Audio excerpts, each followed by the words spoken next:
¿Qué tal, colegas? Bienvenidos a este episodio número 25. En esta ocasión tendremos a una gran especialidad donde hay muchos mitos y curiosidades de la población en general. Tenemos a un médico que estudió la especialidad en neurocirugía en el Hospital Universitario Dr. José Eleuterio González de la Universidad Autónoma de Nuevo León. El Dr. José Armando Díaz Martínez, quien después continuó su preparación haciendo alta especialidad en medicina de radioneurocirugía en el Instituto Nacional de Neurología y Neurocirugía Dr. Manuel Velasco Suárez. Continuó haciendo una segunda alta especialidad en medicina de neurocirugía funcional, estereotaxia y radiocirugía en el Hospital General de México Dr. Eduardo Lisiaga.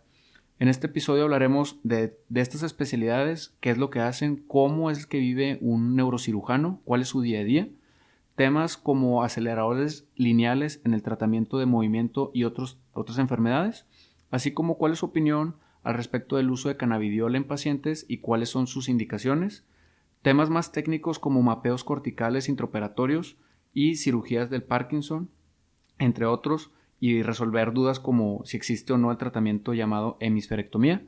Así que, colegas, gracias por escucharnos. Pasemos a continuar con la entrevista del doctor Armando Díaz.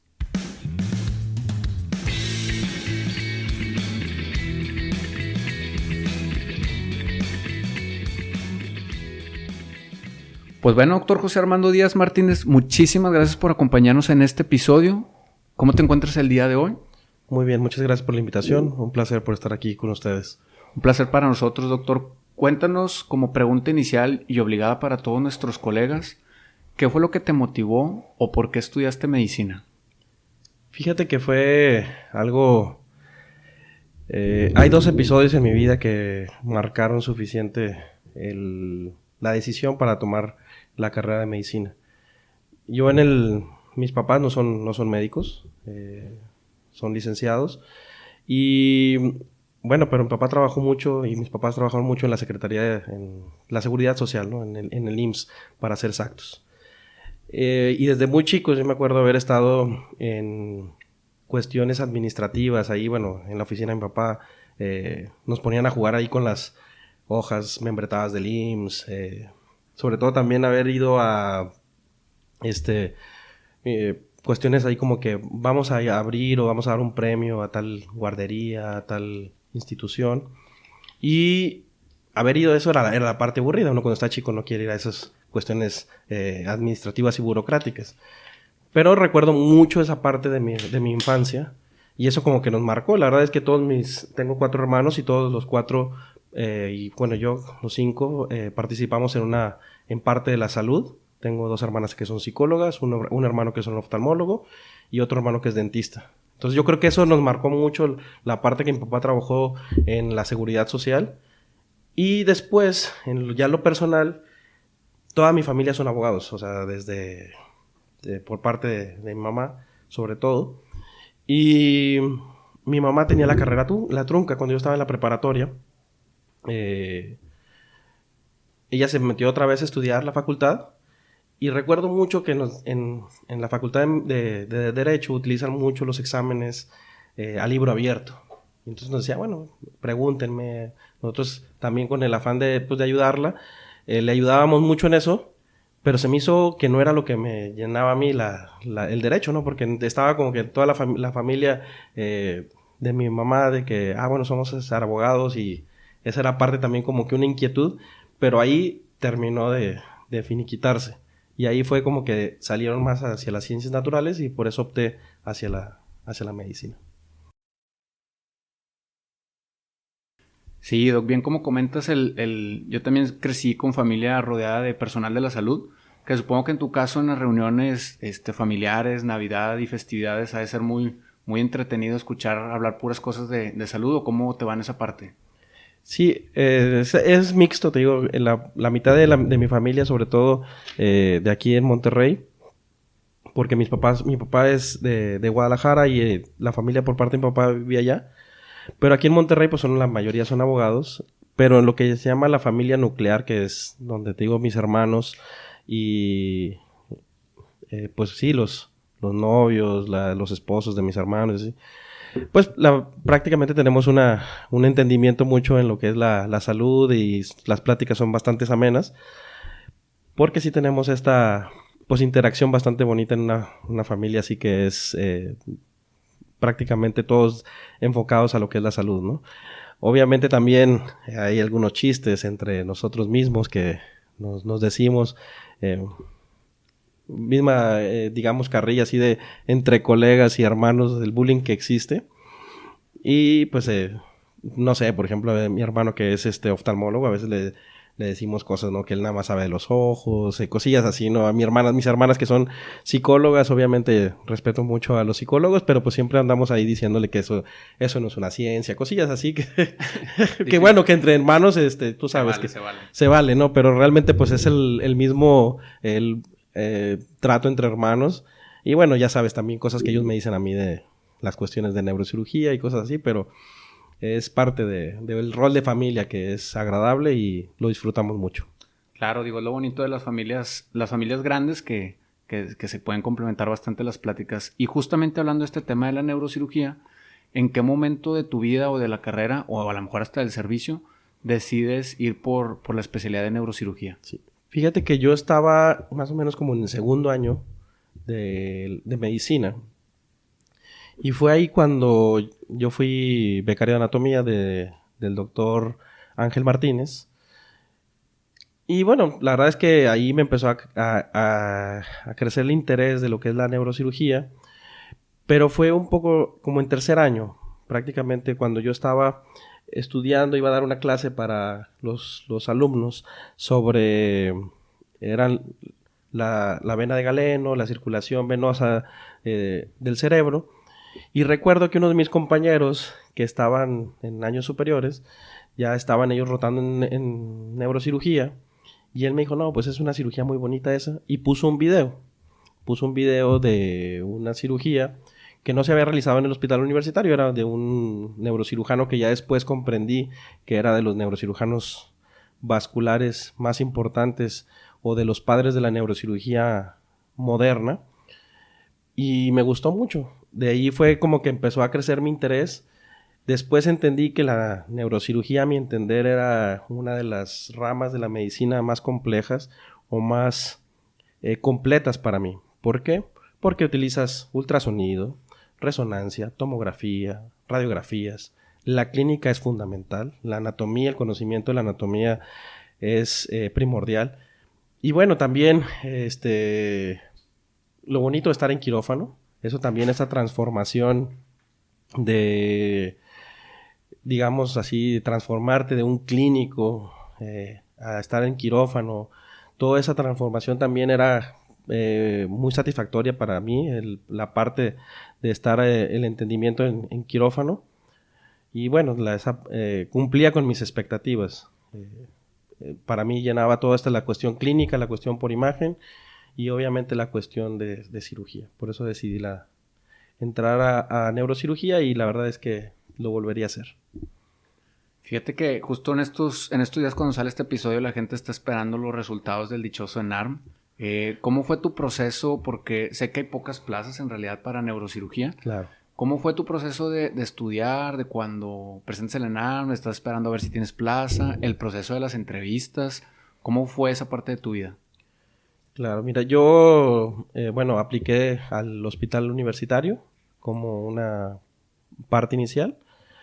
Obviamente siempre quería estar ahí había estudiado medicina, es siempre una residencia, estar cerca de casa también ayuda mucho porque es un área pesada, entonces apliqué yo al hospital universitario. Y previamente, antes, yo me fui a Colima a hacer mi servicio social, me liberé. Terminé en Colima, tengo un tío que es neurocirujano y me dio la oportunidad de estar allá con él, donde también parte de mi preparación, bueno, también fue entrar a quirófano con él, ver parte de sus cirugías. De hecho, la primera cirugía de paciente de Parkinson la vi con él, hace ya cerca de unos 10 años. Y ahí fue donde realmente terminé de enamorarme de la neurocirugía. Y bueno, pues fue un proceso en el cual yo estuve estudiando no tan arduamente los primeros meses. Yo estuve más enfocado a estar yendo a las cirugías con mi tío, parte también en la comunidad que yo estuve, que era una comunidad muy pequeña, 150 habitantes, así que tenía el tiempo suficiente como para estudiar, ir a las cirugías con él. Y después, los últimos meses, ahí sí fue como full estudiar completo. También entré a un curso, al curso de la uni, ahí donde también participé. Y bueno, también eso, algunas personas, depende mucho cómo te gusta estudiar. Yo creo que hay gente que le gusta estudiar en grupo, hay gente que le gusta estudiar solo, hay más visuales, más auditivos. Bueno, yo pienso que a mí sí me sirvió, soy un poco más visual y me ayudó a recordar muchas cosas que no hubiera estudiado. Entonces, realmente muchas cosas ya no las estudié porque había estado en las sesiones. Y después, bueno, aparte es muy intenso esos cursos, entras a las 8 de la mañana, sales a las 8 de la noche, y creo que eso también te prepara a estar en un ritmo de 12 horas, que también a veces en el examen vas a durar ahí 10 horas metido, entonces te ayuda a meterte en ese ritmo. Pienso que también depende mucho de cada persona, como lo repito, pero sí creo que sí me sirvió a mí haber tomado un curso. Y después, bueno, las entrevistas. Yo apliqué, te digo, al hospital universitario, fue mi única ¿Opción? mi única opción. Por estar ahí cerca mis papás viven ahí por Mitracentro, o sea, aparte cerca del hospital. Eh, Aparte, bueno, mi alma mater, conocía el sistema. Y también me gustaba mucho que, a diferencia de otras opciones de neurocirugía, en el hospital universitario no tienes que hacer un año de cirugía general. Entras, digamos, directo a neurocirugía, y la verdad es que pues a mí me gustaba más esa opción de hacer un año de cirugía general y después tener que cambiar de rama, y entonces ya de lleno estar en lo que es la neurocirugía. Eso también era una de las cosas que me gusta mucho del sistema del hospital universitario. Por eso también era, digamos, mi única opción. Inicialmente, yo no fui seleccionado como primera opción. También es otra cosa. O sea, la verdad es que seleccionaron otros dos compañeros que a la hora terminaron yéndose a Ciudad de México. Ya después los conocí y soy buen amigo de ellos. Pero eso también me dio la opción a que terminar quedándome en el hospital universitario. O sea, a veces las opciones, las oportunidades se van dando también, no de por suerte, ¿no? No, claro, la verdad es que muchos colegas entre la frustración de que si pasan a la primera, si no pasan, si pasan en la primera ronda, si en la segunda ronda o en las extraordinarias. Es un tema bien complejo porque cada vez van presentando más personas para muy poquitas plazas y suena muy complejo. Cuéntanos un poco estos 6 años. Yo, la verdad es que de las especialidades por las que roté de pregrado, de las que más me gustaron fue esta magia de ver un cerebro abierto, ver a los cirujanos, creo que tú eras R4 cuando ya era MIP, y verlos operar era algo increíble, sobre todo porque como interno no entendías cómo podía alguien durar 18 o 20 horas en una cirugía. ¿Cuál es tu opinión respecto a qué es la neurocirugía para alguien que nos escuche que no tenga idea? Sí, bueno, sí, definitivamente es una de las ramas en las cuales es más compleja, y sí se necesita mucha disciplina, mucha precisión y mucho amor a lo que estás haciendo, porque sí, el estar ahí muchas horas alejado de tu familia, de todo lo que está pasando alrededor, para tratar de salvar a alguien. Porque sí, realmente, no solamente salvarlo, sino también reintegrarlo lo mejor que puedas a la sociedad. Porque hay veces en el hospital universitario nos llegan muchos pacientes con traumatismos, pero también llegan muchos tumores, muchas cirugías de columna, cirugías de otro tipo vascular, en la cual tienes que dejar al paciente igual o mejor de como llegó. Entonces, pienso que la disciplina es fundamental. Por eso a lo mejor tú nos ves ahí un poco más, nos has de haber visto en piso, muy exigentes en cuanto al cuidado del paciente, a ciertas cuestiones. Y eso es en pro de la educación que se brinda ahí en el hospital universitario. Yo pienso que es uno de los mejores lugares, después de haber estado en varios hospitales, varios institutos. Para mí es realmente fue muy importante la formación que me dieron ahí, y creo que eso sí, esas exigencias que a veces uno piensa como residente que son pasadas de tono tal vez, en ocasiones tienen su razón de ser. En ocasiones. No, y generalmente, hace poquito en estos típicos recuerdos que te salen de Facebook me salió un recuerdo de alguna vez yo estaba en servicio médico que estaba ahí al lado del hospital universitario, no sé si con algún familiar, y de repente una señora cayó al piso, la levantaron, enfermería, obviamente sale el grito de un médico, y dentro del interrogatorio se veía que la persona estaba teniendo un ataque isquémico muy probablemente. Total, la subimos a una silla de ruedas, la llevamos a urgencia. Yo no estaba de guardia, por así decir. Llego a urgencias, se las comento a los de triage que están siempre ahí en urgencias, se la pasan a un interno. Fui a otra cosa, regreso y les digo, oye, ya lo presentaste, ya fuiste a rayos. No, es que estamos esperando algo. Le digo, oye, espérame, pues si está con un SB, no puedes estar esperando de aquí. Ve y coméntalo con algún cirujano o con el jefe de urgencias de ahorita para que lo lleves pronto a pues hacer un estudio de imagen, ¿no? Con una lentitud que sí, la verdad les dije, oye, ¿te imaginas si esta persona fuera tu mamá? ¿De verdad estarías tan tranquilo?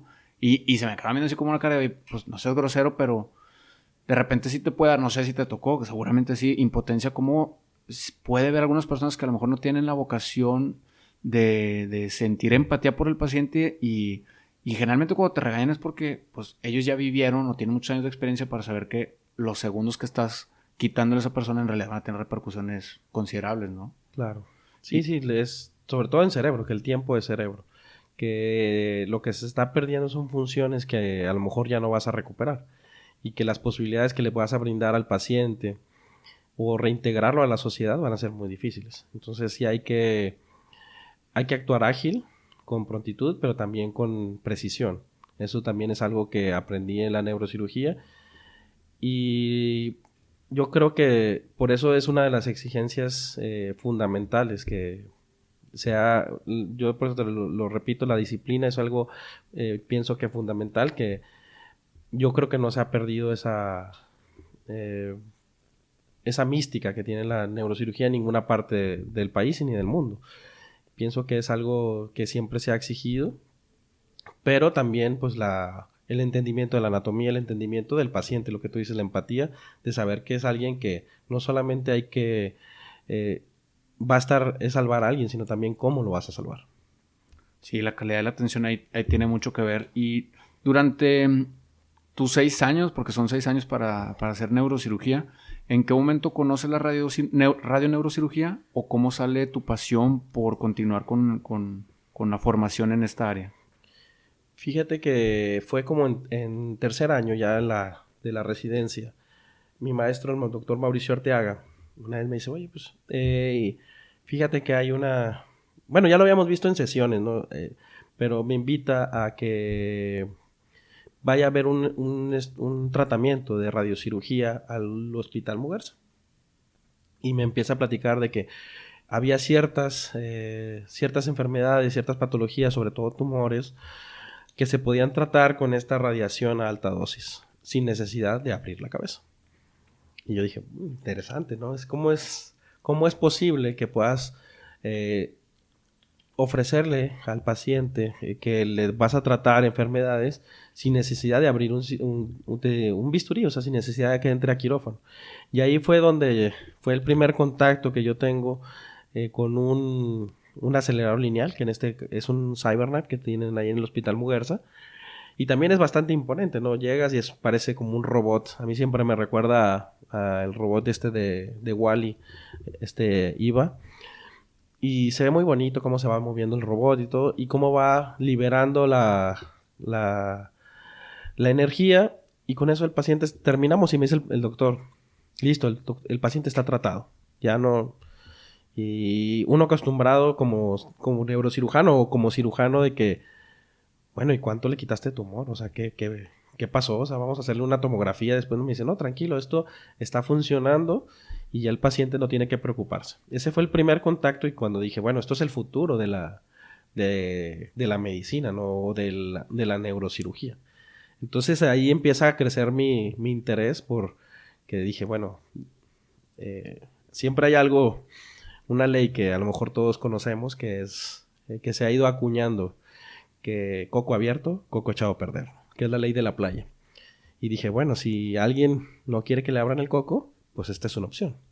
Y por eso. Entras al Instituto Nacional de Neurología y Neurocirugía, doctor Manuel Velasco Suárez, uno de los institutos más respetados a nivel nacional, incluso creo internacional. Cuéntanos cómo es la especialidad y básicamente qué es la especialidad de radioneurocirugía. Sí, yo después, ya en sexto año, tenemos la oportunidad de rotar por áreas optativas y tuve la oportunidad de estar ahí y estuve a cargo con el doctor Sergio Moreno. Y una de las cosas que me gustó era la empatía que tiene. Yo creo que los que conocen al doctor Sergio Moreno sabrán que es una persona de mucha calidad moral y aparte es un investigador nato. Entonces me gustaba mucho esa parte del Instituto Nacional, que había mucha investigación, había mucha ayuda por los pacientes. Y empiezo yo a entrar a un mundo totalmente diferente, que es la de la neurocirugía, que es entender cómo la radiación y la radiobiología, que mis compañeros radiooncólogos sabrán perfectamente bien, pero en ese momento pues era darme de topes, era porque era un mundo totalmente diferente, porque estábamos hablando de radiación, que como cirujano no sabemos ni tantito. Y era entender que los fotones a alta dosis íbamos a cortar el DNA y que eso iba a ser suficiente para destruir la célula. Entonces, básicamente la radiación o la radiocirugía iba a ser el tratamiento, y también había otro tipo de tratamientos, también radiación para tratamiento de epilepsia, radiocirugía para tratamiento de tumores cerebrales, radiocirugía para movimientos anormales. Y era entender que también que la anatomía es entender muy bien la anatomía para saber hacia dónde vamos a aplicar la radiación, a qué dosis, y entender también los tumores, que eso también es bueno como neurocirujano nos dio el complemento con los radiooncólogos para saber lo que estábamos tratando, porque los compañeros de radiooncología tienen muy bien el concepto de la radiación, pero a veces la anatomía o el no estar ahí presentes, ver tridimensionalmente, no les ayuda tanto. Entonces nuestro complemento de esa formación como neurocirujano hizo una mancuerna bastante buena, y pues la verdad es que ahí en el Instituto Nacional es uno de los centros donde más radiocirugía se hace a nivel Latinoamérica. Estamos hablando que son cerca de unos 500 tratamientos de radiocirugía por año aproximadamente. Y pues sí, bueno, contestando un poquito, regresándome, ¿qué es la radiocirugía? Pues aplicar radiación a alta dosis en un punto muy específico, donde se tienen que cumplir varios principios, sobre todo que el paciente esté fijo, o sea, no se mueva, con un sistema de fijación, un software en donde podemos planear la dosificación, una dosis alta, que tienen que ser más de 2 grays, estamos hablando de una dosis bastante alta de radiación, en un blanco también muy específico, o sea, protegiendo áreas de interés que por ejemplo pueden ser los ojos, las cócleas, el tallo cerebral, y para el tratamiento específico del blanco, ¿no? Entonces básicamente es eso, y bueno, un acelerador lineal o un gamma knife también, que es con radiación gamma. Y pues ahí fue cuando realmente terminé de perfeccionar esta idea que había surgido unos años antes, y ya tuve la opción la oportunidad de estar ahí en el fellow. Una duda, hoy en día en pregrado, en las clases o en anatomía, no sé, neurocirugía, yo la verdad no conocía que existía la radioneurocirugía, aunque sí conocía la radiooncología. ¿Esto ya los internos lo van aprendiendo y van empezando a conocer estas ramas? Actualmente en el área de pregrado en neurocirugía, y de hecho en el libro que actualmente utilizan de base ahí en el pregrado, en el sexto año de neurocirugía, cuando están rotando ahí, hay un capítulo de neurocirugía funcional y estereotaxia, donde también habla un poquito de lo que es la radiocirugía, que tiene un principio estereotáctico, que es ubicar un punto muy preciso y aplicar radiación. Entonces ahí sí existe una parte muy pequeña, porque realmente es algo como una subespecialidad de la neurocirugía. Realmente esto surgió por un neurocirujano, no por un radiooncólogo. neurocirujano que se llama Lars Lexel, se le ocurrió que él podía ubicar un punto en el cerebro y aplicar radiación. Después los radiooncólogos, obviamente con su experiencia de la radiación, pues bueno, lo apoyaron para que esto fuera posible. Y los físicos médicos también, que también es una parte importantísima para que se den estos tratamientos. Pero realmente yo lo conocí casi por serendipia, digamos así, que el doctor Arteaga me dijo, bueno, es este tratamiento, pero también hay muchos de mis compañeros neurocirujanos que nunca han visto un acelerador lineal. O sea, no significa que por no conocerlo estés mal o alguien esté mal, ¿no? Un médico general o un médico de un estudiante. Hay muchos especialistas que nunca han visto un acelerador. Y yo, de hecho, antes de eso, nunca conocí el acelerador lineal del hospital universitario. Digo, ya lo conozco, pero antes de eso nunca lo había visto. Sí, no, la verdad es que es un mundo completamente nuevo. Es bueno conocer que existen todas esas ramas y sobre todo las altas especialidades que después de 7 años de medicina, 6 años de neurocirugía, luego continúas haciendo esta alta especialidad. Y entonces, ¿en qué momento entra la alta especialidad en neurocirugía funcional, estereotaxia y radiocirugía? Es como son una rama muy similar la radioneurocirugía y de hecho la radiocirugía sale de lo que es la neurocirugía funcional y lo de la estereotaxia, van muy de la mano. Y yo estando allá en la Ciudad de México, conocí un compañero que estaba haciendo la alta especialidad. Y platicando con él de los procedimientos, yo siempre tenía como que esa espinita, ¿no? De que la primera cirugía que te comentaba, que yo la primera cirugía que vi de Parkinson fue en Colima. Y siempre tenía esa espinita como que hacer cirugía de Parkinson. Y platicando también con el doctor Arteaga, que él es uno de mis mentores, pues él también hacía este tipo de cirugías, ¿no? Tuve la oportunidad de en la residencia hacer la mayoría de las cirugías que se han hecho en el hospital universitario de movimientos anormales. Obviamente yo apoyando al doctor Arteaga, que él es el que hacía este tipo de cirugías en aquel entonces. Y siempre tuve las ganas de hacer este tipo de cirugías, hacerlas por mí mismo. Entonces dije, bueno, pues ya estoy en Ciudad de México, ya estoy empeñado para el banco, ¿no? Porque también actualmente estudiar algo más allá de una residencia médica a veces genera un gasto, ¿no? Es una inversión más que todo, más que un gasto. Pero muchas de las altas especialidades no tienen una beca. O sea, lo sabemos así, que es una inversión, es algo que nosotros tenemos que hacer como amor propio o amor a lo que nos gusta. Y me decidí quedar otro año, apliqué ahí, el doctor Soto y el doctor Francisco Velasco, que fueron de mis maestros. De hecho hay muchos maestros, el doctor Navarro, el doctor Carrillo, el doctor Gustavo Aguado, la doctora Velasco también. Yo creo que el hospital de neurocirugía funcional más importante a nivel Latinoamérica.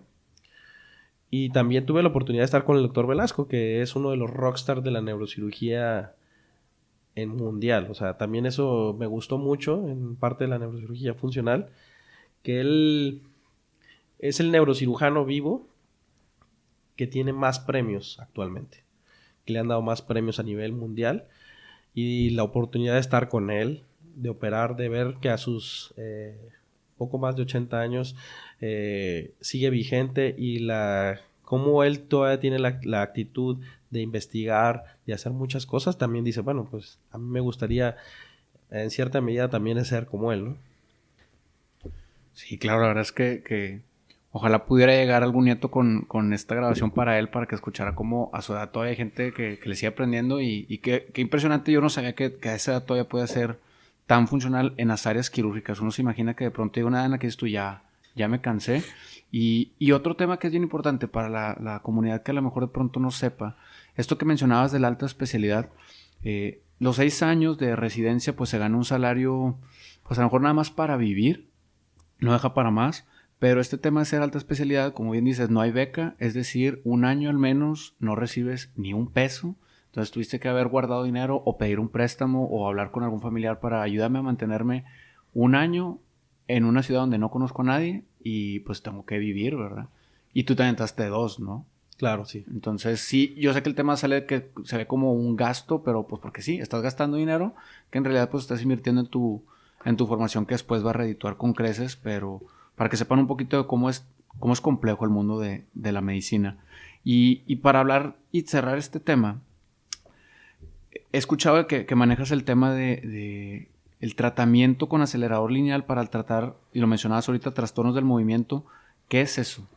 Sí, es una fusión de lo que es la cirugía de Parkinson con el tratamiento con radiocirugía, con acelerador lineal, y es la aplicación de radiación a alta dosis, sobre todo en varios circuitos que existen para el control de los movimientos.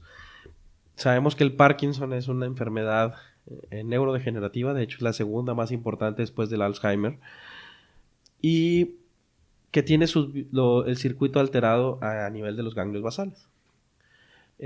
Hace muchos años un neurocirujano, Cooper, tuvo a bien, él estaba haciendo una cirugía de un clipaje de un aneurisma y tuvo un pequeño sangrado sacrificando algunas arterias que iban a irrigar hacia los ganglios basales, y afortunadamente esta paciente tenía Parkinson.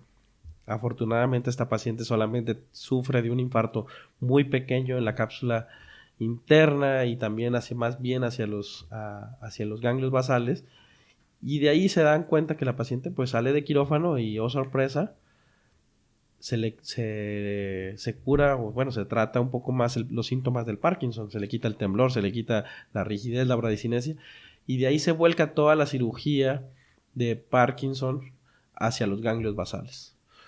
Pero, ¿qué es lo difícil de la cirugía de los ganglios basales? Es que está en la profundidad del cerebro. ¿Cómo llegar allá sin necesidad de atravesar toda la corteza, sin dejar una lesión importante? Entonces, de ahí sale lo que es la estereotaxia, que es ubicar estos puntos y hacer una pequeña lesión. Actualmente, pues existen otras cirugías un poco más sofisticadas, que es la estimulación cerebral profunda, que a lo mejor tenemos chance de hablar un poquito después, pero básicamente con la radiocirugía se hace una lesión con radiación en estos sitios, que es el tálamo o el globo pálido interno, para tratar los síntomas del Parkinson.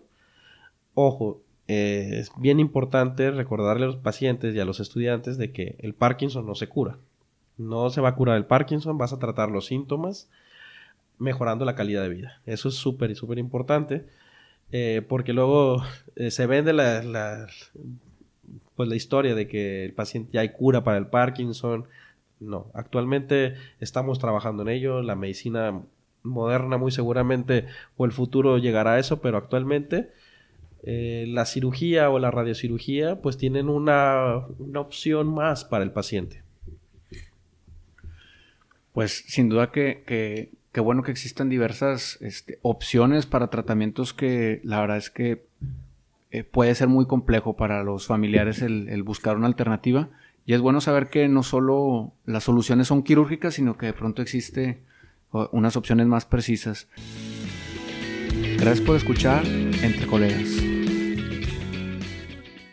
Y para bajarle un poco al tecnicismo, porque estos son temas que pues la verdad no conocemos ni uno como médico, hablemos un poquito de cómo es la vida de un neurocirujano. ¿Cuál es tu día a día? ¿Tienes urgencias? ¿Tienes un turno fijo? ¿Solamente operas? ¿Cómo es tu día a día? Yo creo que, bueno, ahí depende mucho de lo que se quiera plantear cada quien como meta de vida, ¿no?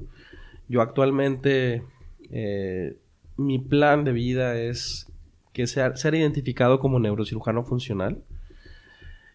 Pienso que sí soy un neurocirujano completo y que puedo realizar muchos de los procedimientos que dictan esta especialidad, pero la verdad es que yo prefiero actualmente muchas de las urgencias no las veo yo. parte de mi plan de vida cuando yo me planteé esto de la neurocirugía funcional era precisamente eso, que era una especialidad que me llenaba a mí como neurocirujano, pero por ejemplo un paciente de Parkinson no se opera de urgencia, no se opera a las 2 de la mañana. Un paciente de epilepsia, que también es otra área de las cuales yo me dedico, tampoco no, muy seguramente no te van a hablar a las 4 de la mañana para que el paciente operes a un paciente. Bueno, a menos de que el paciente entre en un estatus epiléptico, pero también pues eso es el manejo del neurólogo.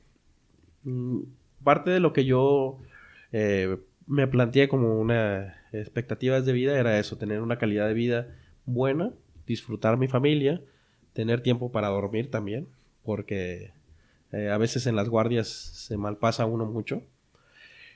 Pero, te digo, de eso depende mucho de lo que Tengo compañeros que les gusta mucho acudir a urgencias, sobre todo los neurocirujanos vasculares. Obviamente, las isquemias, las hemorragias, los aneurismas son parte de la neurocirugía donde la urgencia te puede llamar a cualquier hora, ¿no? 24/7 tienes que estar libre y ahí pierdes un poco de la privacidad o de tu vida. Que bueno, que yo no quise sacrificar tanto y actualmente sí estoy un poco más dedicado a lo que es mi consulta privada y un poco en el hospital universitario, ahí bajo la tutela del doctor Ángel Martínez y también del doctor Mauricio Arteaga y del doctor Samuel, que son los encargados de las clínicas de Parkinson y de epilepsia, y también del área del comité de radiocirugía, integrándome ahí y pues apoyándolos con lo que yo aprendí en los institutos nacionales. Pues sí, es bueno saber que tuviste el valor de darle esa importancia a la calidad de vida, porque de pronto nosotros en el internado veíamos cómo los neurocirujanos estaban disponibles para las cirugías de urgencia, que los accidentes no tienen hora y en cualquier momento te pueden hablar a las 2, 3 de la madrugada, vámonos a operar y te vas a meter todo el día en cirugía y cambia la agenda al día siguiente, así que es bueno saber que existen opciones pues para todos. Y hay un tema que hoy en día está como muy en el aire para la comunidad en general y es algo de lo que quisiera que nos platicaras. Recientemente tuviste un video en vivo porque estás muy presente en las redes sociales para los pacientes, que es algo bueno de los médicos hoy en día. Y cuéntame, ¿cuál es tu opinión del uso del cannabidiol en pacientes? Y si es que tiene indicaciones, ¿cuál es tu opinión al respecto? Bueno, yo pudiera dar mi opinión acerca del área que yo tengo de dominio, que es sobre todo el área de epilepsia, Parkinson. Manejo también un poco de dolor. Yo creo que sí hay un área, sobre todo en los pacientes de dolor. Yo creo que es un buen analgésico, funciona muy bien. Y bueno, como médico también tenemos que actualmente ya dar nuestro punto o sea, ya estamos en el momento histórico de decir qué hacer con el cannabis, ¿no? Porque yo pienso que muchos dicen, no, es que es un tabú, no quiero mostrar mi punto, si a favor o en contra. Yo creo que el tiempo ya está y ya sabemos que tiene sus indicaciones, sobre todo en estos pacientes que te digo de medicina del dolor. Yo pienso que sí es importante, sobre todo dolor oncológico, ciertos pacientes en epilepsia. Pienso que se ha sobreusado y se ha llegado al punto en el cual hay otros fármacos que pudieran tener una mejor solución y que los pacientes pudieran tener mejor tratamiento con medicamentos convencionales que ya están probados, que ya sabemos los riesgos, los beneficios. Y actualmente en lo que es epilepsias catastróficas como es el Lennox-Gastaut, West, Dravet, se pudiera intentar, pero aún así no es la solución. Mi parte de cuando hice ese video era tratar de decirle a la población que sí, que está bien, que se pueden utilizar esos medicamentos, pero también es fomentar a que los médicos actualmente demos ese paso y que estemos también, porque la mayoría de los pacientes que me llegan a mi consulta vienen recetados por el primo, el cuñado, el que tú quieras. O sea, realmente no me ha llegado ninguno que se lo haya recetado un médico. ¿Y por qué es eso? Por el que el médico tiene una... un rechazo hacia este tipo de medicinas que ya están aquí. O sea, no, más bien tenemos que adoptarlas, hacerlas nuestras y recuperarlas y decirle al paciente los riesgos, los beneficios. Y si en un momento el paciente, como cualquier otra medicina, el paciente no tiene la satisfacción de que se le trate, por ejemplo, la epilepsia, bueno, tenemos otras opciones. Pero no podemos dejárselo a que otra gente que no sea médica o que no tenga el entrenamiento médico esté recetando estos medicamentos. Y también pues existen sus indicaciones, sus riesgos. Seguramente las vamos a conocer en un futuro. Entonces esa era parte de mi intención de que la población supiera que también hay riesgos con el cannabis. Que los médicos empezáramos, muchos me decían, bueno, es que ya la estás vendiendo, ¿no? No se trata de venderla ni de consumirla, es algo que ya está aquí, es la realidad. Los pacientes llegan con esto. Y hay que, el médico que no se actualiza es el médico que se queda atrás y es un riesgo para la población. Porque yo pienso que actualmente uno tiene que estar en boga. Y por eso también eso que tú dices de las redes sociales, no sé, era como antes publicitarse en la sección amarilla, ahora ya no es eso, ya es redes sociales. Sí, claro, la verdad es que yo he visto personas de todo tipo vendiendo enfermeras bueno, enfermeras todavía lo respetas, pero hay personas que no tienen nada que ver y es increíble cómo ese temor de los médicos a que lo relacionen con que por qué están indicando eso los bloquean a hacerlo, pero es bueno que abras la puerta porque, como bien dices, tenemos que nosotros adaptarnos también al paciente y hay algo que me gustaría saber porque platicamos con el doctor Elizondo y él hacía un ejemplo muy claro de que, aunque en realidad todos somos humanos, todos tenemos una cara, todos tenemos un cerebro, pues cada cerebro es individual, ¿no? Entonces, ¿cómo le haces tú? Y cambiando el tema drásticamente, pero ¿cómo le haces tú para individualizar? ¿Cómo te preparas antes de una cirugía? Para empezar, porque supongo que debes de manejar una cantidad de estrés, al menos, a lo mejor al inicio, pero yo creo que siempre, porque vas a abordar un cerebro, vas a tener un cuchillo o un bisturí. Y ¿cuál es tu preparación previa a? Fíjate que días antes, bueno, aunque es una cirugía que yo pueda dominar o haya hecho en muchas ocasiones, obviamente vuelvo a ver videos de cirugías que ya he hecho, vuelvo a leer la técnica. Y en mi cabeza una noche antes estoy repasando una y otra vez los pasos. Sobre todo en lo que es este tipo de cirugías donde es muy metódico y tenemos que hacer paso por paso para llegar a un mejor final. Y básicamente eso. La verdad es que a mí lo que me gusta mucho de la cirugía es cómo ver cómo el paciente, eh, bueno, esa empatía que uno tiene por el paciente siempre está presente, sobre todo en las cirugías que el paciente está despierto, donde el paciente tú puedes interactuar con él, que también fue parte de la cirugía de funcional que me gustaba, que el paciente te está escuchando, está ahí, tú puedes, o sea, muchas veces cuando el paciente está con anestesia general, se te olvida que es parte Que ahí está él en realidad, Sí, ¿verdad? sí, porque lo haces una simbiosis, yo lo veo así como una simbiosis entre el paciente y la máquina de anestesio y realmente lo despersonificas, o sea, se termina siendo algo que está cubierto entre las sábanas. Y eso también te ayuda a ti para seguir adelante, o sea, sublimas todo, bueno, las cuestiones ahí de psiquiatría, de protección de tuya y termina sublimando y haciendo una cosa buena, ¿no? Pero me gustaba mucho a mí esa empatía, porque el paciente está escuchando todo y no puedes decir de que, chin, ya la regué. O sea, porque obviamente el paciente puede escuchar, ¿no?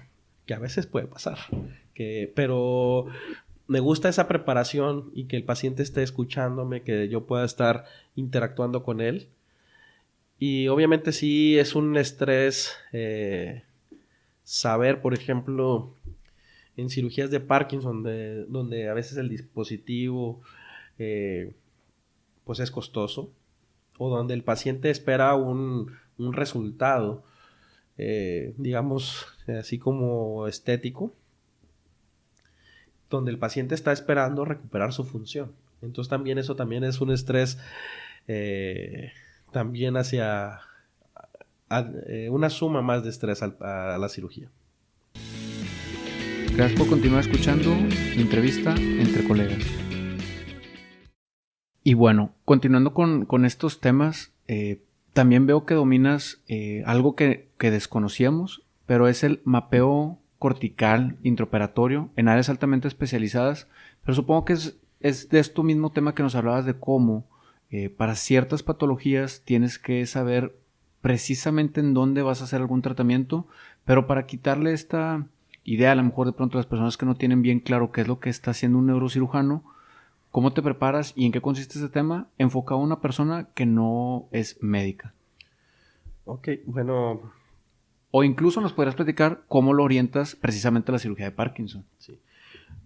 Por ejemplo, el mapeo cortical básicamente es, antes se tenía la creencia de que el cerebro era, solamente algunas partes eran importantes, ¿no? No todo el cerebro es igualmente funcional. Actualmente sabemos que hay áreas que son altamente especializadas, la corteza motora, la corteza sensitiva. Entonces yo les digo a los pacientes que este tipo de cirugías donde podemos mapear sus funciones nos ayudan a preservar estas funciones. Y básicamente esto es como si tú agarraras un carro que tú quieras y agarras por constitución a alta velocidad y te sales por la ventana, abres el cofre y empiezas a arreglarlo a alta velocidad. Es decir, el paciente está despierto.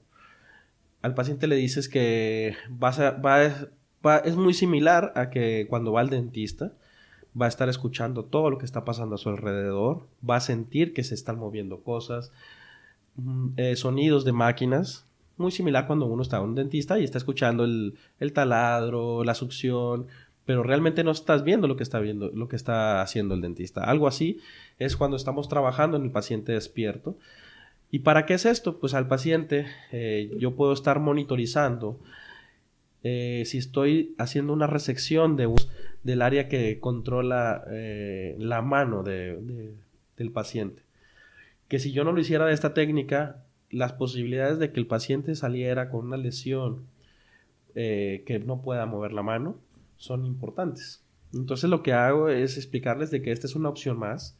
Obviamente también tiene sus indicaciones. El paciente tiene que cooperar, no tiene que ser un paciente claustrofóbico. Tiene que atender también, tiene que tener cierto nivel de escolaridad para que pueda atender órdenes. Y que el paciente, bueno, que no tenga, que no sea que no tenga mucha angustia, que no tenga depresión, para que tolere este tipo de procedimientos, porque no todos son candidatos a cirugía de paciente despierto y no todas las lesiones se tienen que mapear. Pero sí nos ayuda a que podamos hacer, sobre todo en tumores, hacer una resección lo más amplia posible, sin el temor de hacer una lesión y de que el paciente salga sin hablar, salga sin mover un brazo. Que antes muchas veces decían, no, es que esos tumores ya son inoperables, ya no se pueden operar porque están en la corteza motora o están en el área del lenguaje. Lo que sabemos actualmente es de que el cerebro tiene una plasticidad y que se van modificando estas áreas del lenguaje y que el lenguaje no precisamente tiene que estar ahí donde nosotros creemos. Perdón que te interrumpa, pero cuando lo estás platicando me acuerdo mucho, y a ver si no es un ejemplo muy burdo, pero de un episodio de Doctor House donde tienen una persona que era pianista, que tenía cierto grado de retraso, pero él era muy bueno con el piano y lo ves en el quirófano, están los cirujanos interviniendo y le piden a él que toque una sinfonía y entonces él empieza a tocar y entonces los cirujanos empiezan a operar. Es básicamente para los que no, a lo mejor no están viéndolo ni conocieron ese episodio, es una persona en vivo, varios cirujanos detrás pidiéndole que sigan ciertas órdenes para ellos poder hacer una cirugía perfecta, ¿no? Básicamente es eso. Perfecto. Sí, yo a veces juego con mis colegas y les digo, bueno, ¿has visto alguna cirugía donde está tocando el violín, tocando el saxofón? y luego les digo, bueno, el que les enseña a tocar el saxofón soy yo. Pero bueno, realmente lo que hago yo es la parte de la cirugía, donde hago la resección máxima posible para después, sin la lesión física y que el paciente no pierda esas funciones cerebrales. Perfecto. Y para ir finalizando, doctor, después de tantos años de formación, ¿hay algo en lo que tú dediques todos los días algún tiempo para mantenerte estable, tanto emocionalmente como físicamente? ¿Haces ejercicio? ¿Sigues alguna dieta? ¿Practicas algo como hábito todos los días? Híjole, ahí sí ya me pescaste. No. Bueno, yo creo que el hábito que a lo mejor todos los neurocirujanos te van a decir es que sí somos workahólicos. Me gusta mucho lo que hago, me gusta mucho mi trabajo. Yo lo pudiera hacer todos los días. Sé que no hago urgencias, pero la verdad es que sábados, domingos disfruto mucho esto. Tengo la fortuna de estar en un grupo de compañeros donde tenemos diferentes subespecialidades y donde compartimos nuestro interés por la neurocirugía, y también pues ellos también tienen mucho trabajo y comparto también pues el gusto por el trabajo. Entonces la verdad es que sí, eso es lo que más rutinariamente me tiene activo, feliz. No hago mucho ejercicio, aunque debería de.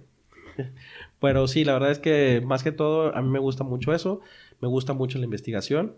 Estoy trabajando ya en unos 3 proyectos de investigación que estoy ya casi por finalizar, y tengo el interés pues de hacer de un doctorado. La verdad que básicamente es lo que a mí me motiva y en lo que más me dedico. Perfecto, doctor. Pues es bueno saber que hay personas que en realidad yo creo que la mayoría de los médicos pues solo hablan de eso, ahora les encanta o nos encanta estar bien activos y es bueno saber que pues todos somos iguales prácticamente, tenemos los mismos quehaceres del día a día. Y para ya cerrar esta entrevista, que agradezco mucho que nos hayas dedicado una hora para platicar de temas que nunca acabaríamos, hay una duda que surge mucho con colegas míos médicos, y no médicos sobre todo, de un tratamiento que incluso sale ahora en una serie de Netflix de casos muy complicados en Estados Unidos que utilizaron el New York Times para involucrar a gente de todo el mundo, y el tratamiento de un paciente le ofrecían una hemisferectomía. Hoy en día se practica la hemisferectomía o lo usaron como también para jalar gente. Actualmente la hemisferectomía, bueno, ya existen diferentes técnicas, ya se han modificado. Sobre todo se utilizan en pacientes de epilepsia.